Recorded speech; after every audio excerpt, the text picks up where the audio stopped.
Hello and welcome again to the Raido Review. This is Eric Karat Ryder, and this week we're going to be taking a look back at the 2021 biopic movie titled Creation Stories.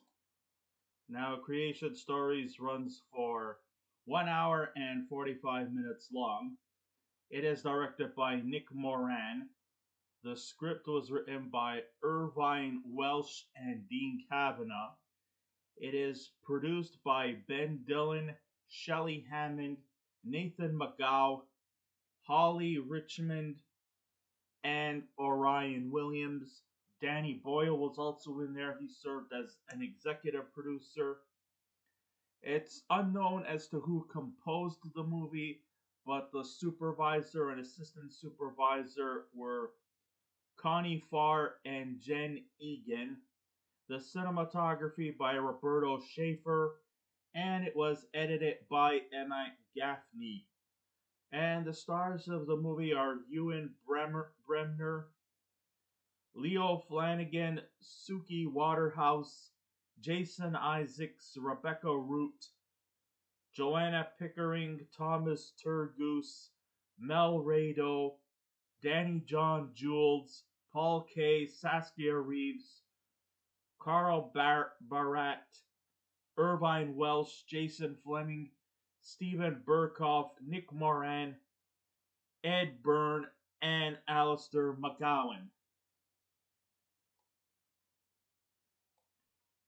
The only thing creative about Creation Stories is that the title of the film is based off of the record label, the now defunct Creation Records. But other than that, there is very little in terms of originality or anything uplifting about this movie. In fact, they just seem to do a lot of fast cuts, and sometimes it feels a bit like some overextended um, music video at times, when it could have been potential to be an uplifting biopic movie of one of the great creative giants in the music industry during the 70s, the 80s, and the 90s. And I'm talking about Alan McGee, who was the founder of Creation Records, and a guy who let too much power go into his head that he tried to enter politics and eventually shut down Creation Records, even though they produced one of the biggest bands that ever came out since U2. I'm talking, of course, about Oasis, who could have been who were almost like, almost like a general cutout to the Beatles. In fact, many people have often compared Oasis as a 90s version of the Beatles, but still, this movie is mostly about Alan McGee and his journey to becoming who he was. So the movie follows the journey of Alan McGee, played by both Leo Flanagan and Ewan Bremner, who overcame the doldrums of his life living in Glasgow, Scotland, from his unapproved father. His mother always, of course, encouraged him to chase whatever dreams he can. His father tried to keep him grounded from amounting to anything that could deem him successful. He wanted to kind of force him into almost like a trade labor type of job, like an electrician or somebody working the sewers, something that you could get your hands dirty, so to speak. But Alan wanted to go and choose an avenue in his own life, something something that he could gravitate towards and not have to coattail on his father's legacy, or lack of it, as so to speak. He became one of the most successful people in the music industry. He makes it obvious that he was reeling in the riches, seeing that he had a sun lounger complete with a pool and lots of scantily clad women surrounding him. He's always sporting sunglasses practically everywhere he goes. His comments border on the parameters of being sentimental. But I think a lot of it was because he wanted to get some approval from his disapproving father and wanted to try to show that you can make a mountain from a small clump of clay, so to speak. Danny Boyle takes on the role as executive producer, while Nick Moran serves as the director, though Boyle's influence is robbed on nicely from the way it was predictably shot.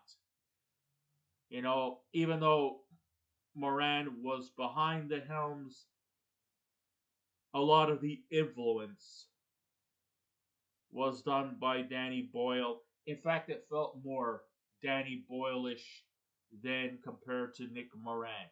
I guess maybe it's because Boyle is a much more bigger name in the film industry. So, of course, he deserves a lot of credit.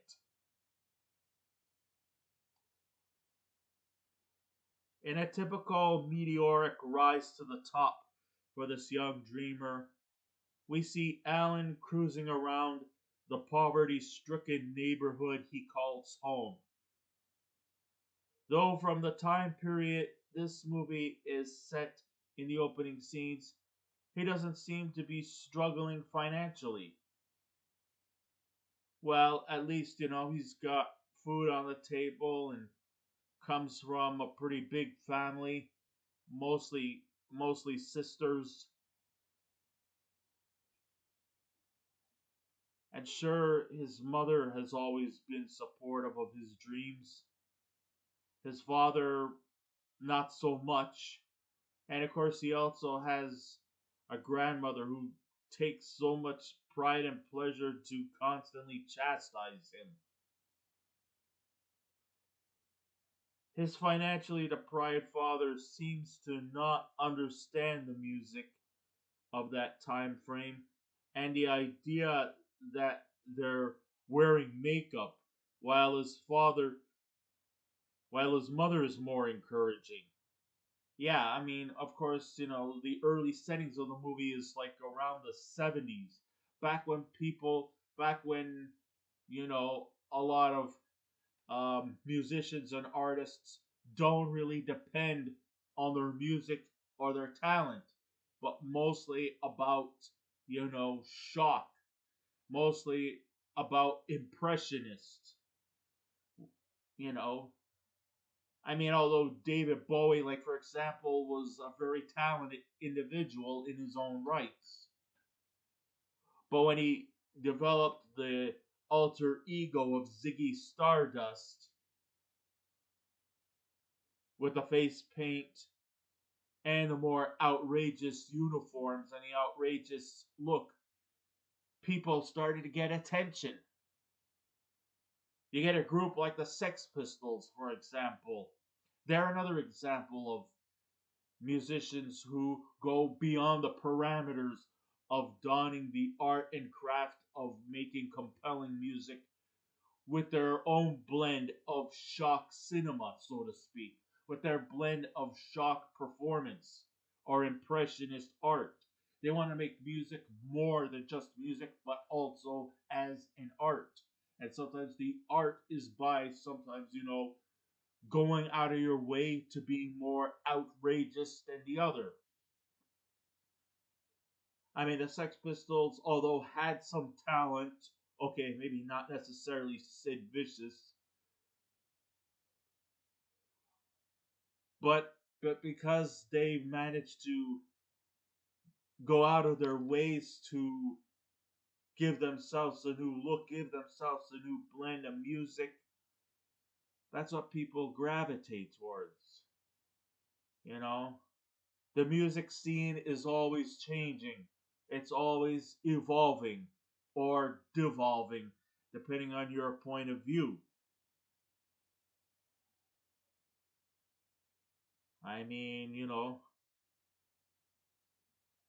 everybody's always out to look for a new look, a new change, a new way to go about in the music industry. People's styles and people's perspectives always seem to change. And that's what we get in this movie. Even though I wish it would have been fleshed out a little bit more.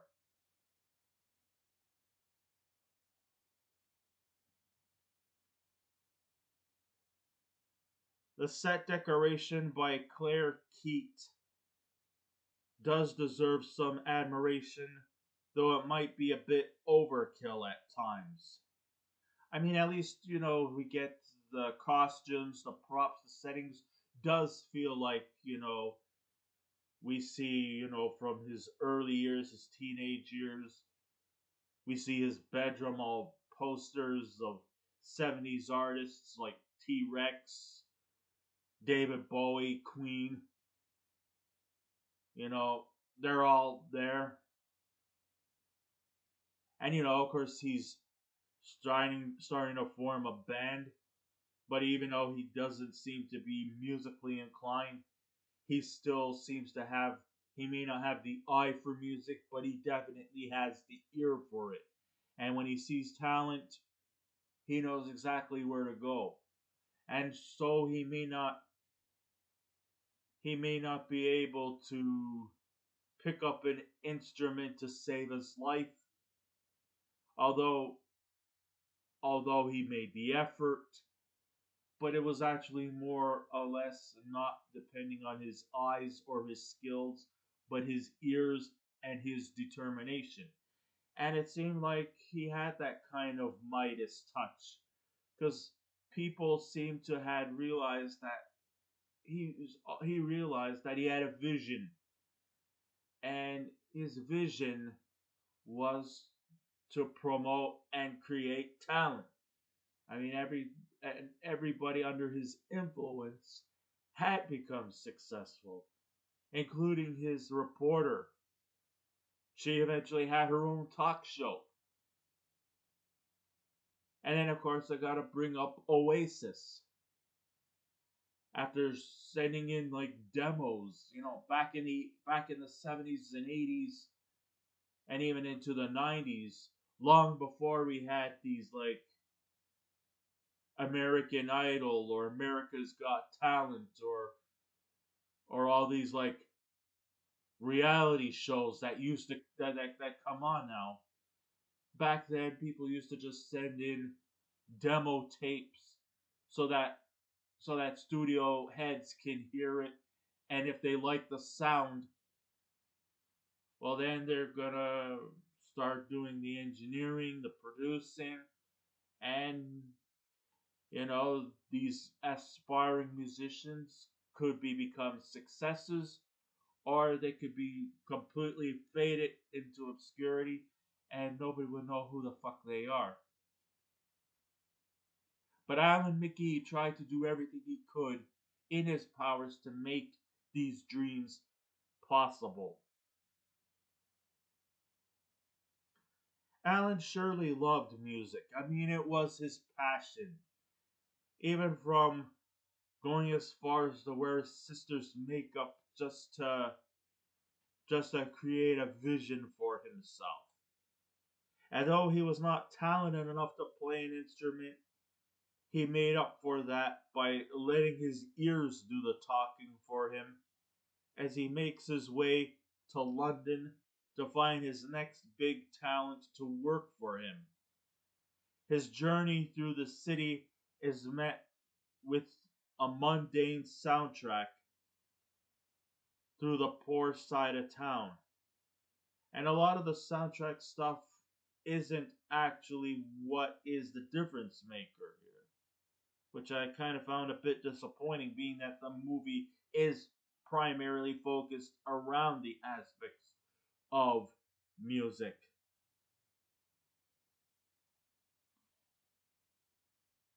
We see how he's starting from rock bottom but then slowly but progressively working his way to the top that he's now secured his own recording label, Creation Records.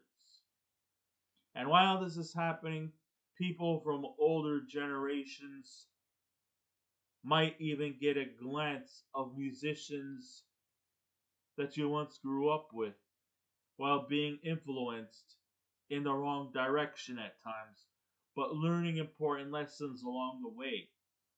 And sure, Alan had to kind of learn his way to become a success. Because let's face it, as long as you're alive, you will always be learning. You will always learn new things. And if you don't learn new things, well, then you're pretty much better off dead. Because you never stop learning. Even teachers are still technically students, only except where they're not sitting on big comfortable desks. They're they're still learning. Sometimes they may not learn from their teachers. You have to teachers learn from their students. Because how do they get to become better teachers if they don't learn from their students? Each and every one of them individually. Or to understand what kind of group you're in. You have to always got to prepare for such eventualities. Learning is a growing facet in life. The only time you stop learning is death.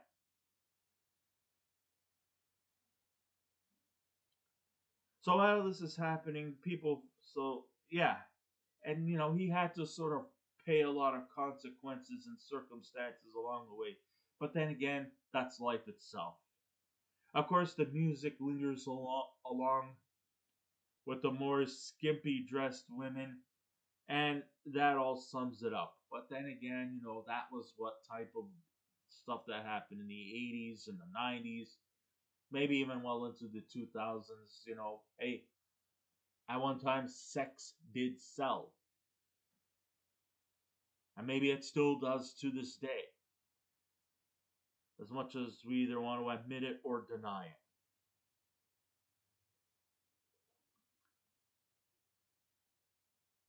I mean, sometimes selling a product is no different than prostitution. You are selling yourself. Maybe you're not selling your body, but you're selling whatever product is going through, and it's pretty much not much different. Buying a new phone, you have to use all kinds of marketing skills and strategies to make sure that your phone is more reliable than anything. And it doesn't really necessarily require you, stripping down to your skivvies. No, all you just gotta do is know how to pitch. And this is kind of like prostitution.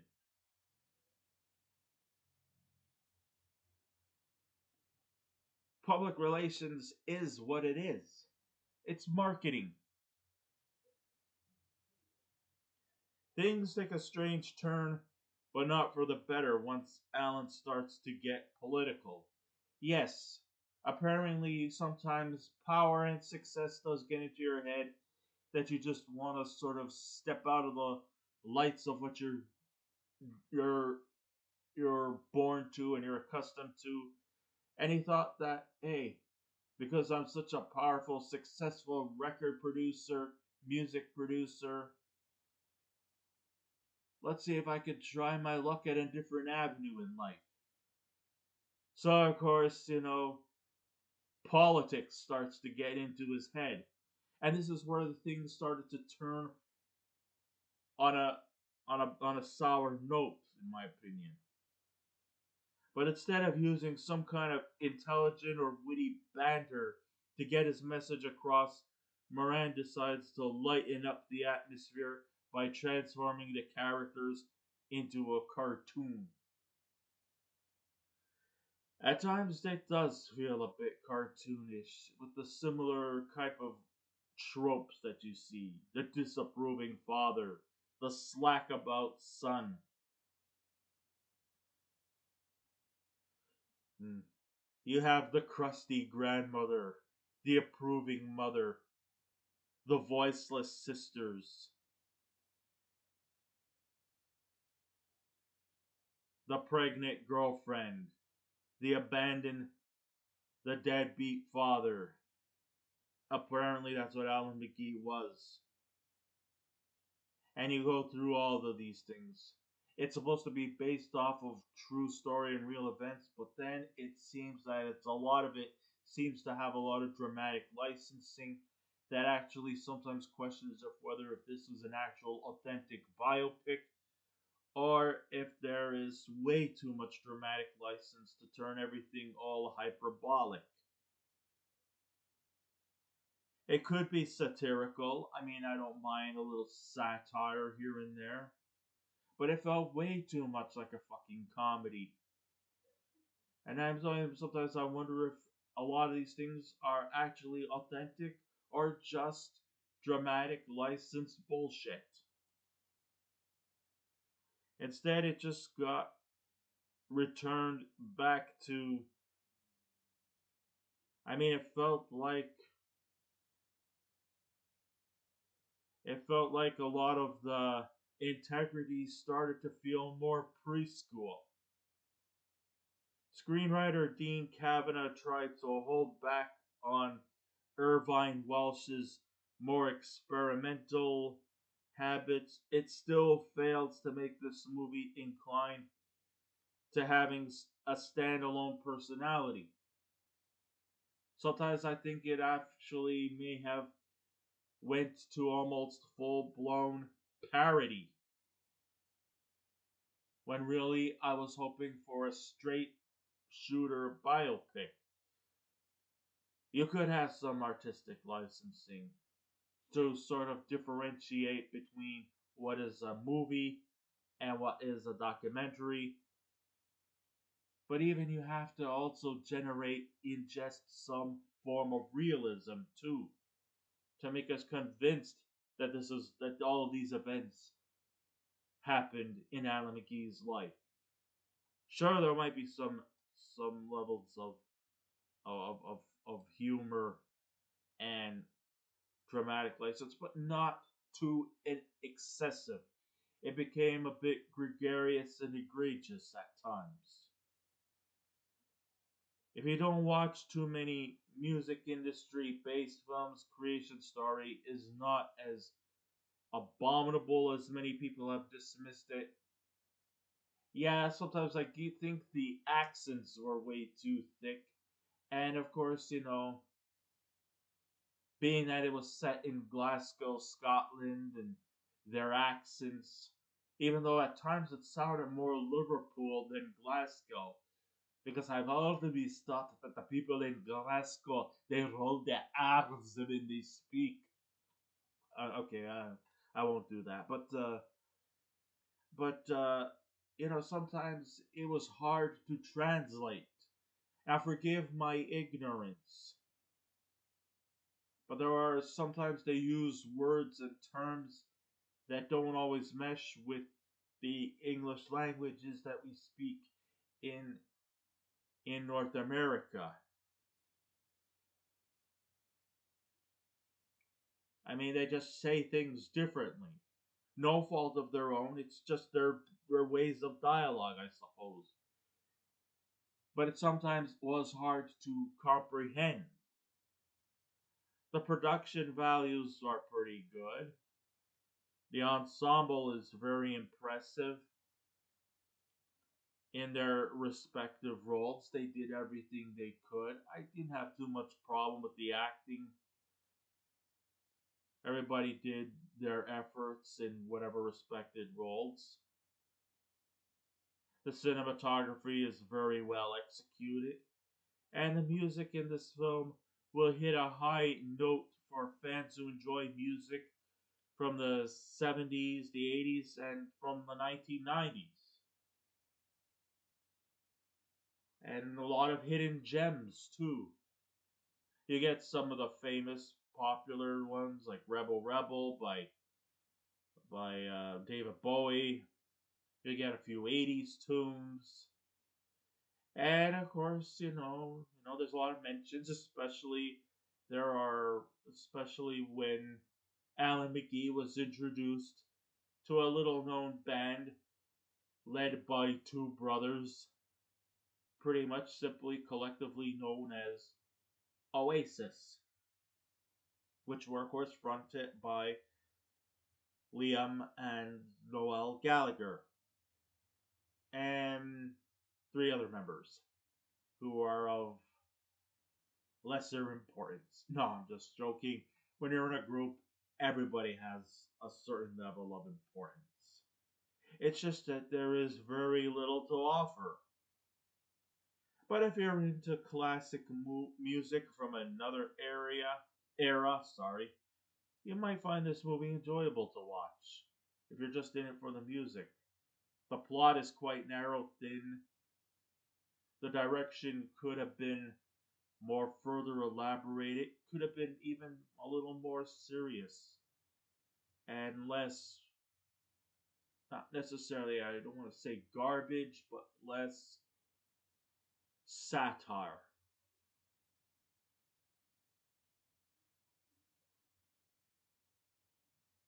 Or better, you might just want to skip the music and look for the soundtrack and to listen to the music instead, because basically, in the end, all the great nostalgic music is enough to entertain you more than you could say about the plot. So, do I recommend this movie? To some extent, I would recommend it, sure. For, if you're a nostalgia junkie. But if you're here for a great plot driven story based off of one of the more extraordinary people in the music industry, you might be disappointed. I mean, I'm sure there is a documentary based off of Alan McGee that might further flesh out his character better, but until then, you might be a bit disappointed. So when all is said and done, if I was to give this movie a scale out of 10, I would give Creation Stories from 2021 a 5 out of 10. So I guess this ends on my Raido review. Thank you all for listening in. If you wish to subscribe to my YouTube channel, please feel free to do so. If you wish to leave a comment, go right ahead. But just remember the 3 simple rules. Be kind, be courteous, and please refrain from any rude comments. And I will be back again with another movie review. So until next time, this is Eric Writer saying, keep watching those movies, and I'll see you around. Goodbye. I have to feed my Audrey.